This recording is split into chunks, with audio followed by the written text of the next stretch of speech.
राहुरीला पण महाशिवरात्रीचा कार्यक्रम होता तिथं पण आकाश भाऊ आलेले होते. काय काय झालं ते सगळं सांगतो तुम्हाला. रामराम मंदिर राहुरीला आद्यन महादेव मंदिरात महाशिवरात्रीचा कार्यक्रम होता तिथं चाललो होतो. मग राहुरीत पण आलो होतो. इथून काय मंदिर जवळची मग टप डायरेक्ट मंदिरापाशी चालू होतो. उद्या आता महाशिवरात्री म्हणून एकदम मस्त मध्ये लाईट माळीन ते टाकलं होतं. एकदम सजून ठेवलं होतं बघ मंदिर. म्हटलं आधी ना पटक्याने दर्शन करून घेऊ. मग कार्यक्रम पण चालूच होणार थोड्याच वेळात. एकदम मस्त मध्ये दर्शन पण झालं. दर्शन करून बाहेर पण आलो होतो. गणपतीची मूर्ती पण इथं बाहेरले मोठी भाऊ ते दर्शन घेऊन निघलत होतो. कार्यक्रमाकडे आणखी कार्यक्रम पण नव्हता झाला चालू. स्टेजवर पण सत्कार करायचं काम चालू होतं. मग सत्कार करून झाले मग कार्यक्रम पण स्टार्ट होणार आहे. ड्रोन पण आमची शूटिंग काढित होता. मी ड्रोनची शूटिंग काढित होतो भाऊ. मी इथं खुर्चीवर बसलो होतो. ड्रोन पण खालूनच चालला होता. म्हटलं आता त्यांनी पाहिलं काय ना भाऊ मला व्हिडिओ काढताना. म्हटलं आता ते ड्रोनचं जाऊन द्या. कार्यक्रम पण चालू झाला होता. आकाश भाऊ पण आले होते. कार्यक्रम पण चालू झालं होतं. भरपूर पब्लिक पण आलेलं होतं. चिमणी कोणाकोणाची उडून गेलेली तेवढं कमेंट करून सांगा. हे गाणं पण त्यांनीच गायलं बरं का.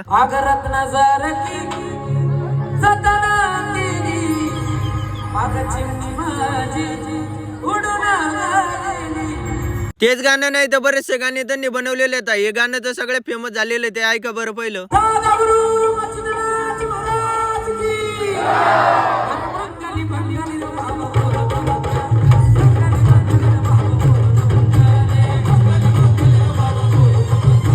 आकाश भाऊ यांचा आवाज पण एकच नंबर आहे बरं का. त्यांचा आवाज पण मला एकदम भारी वाटतो भाऊ.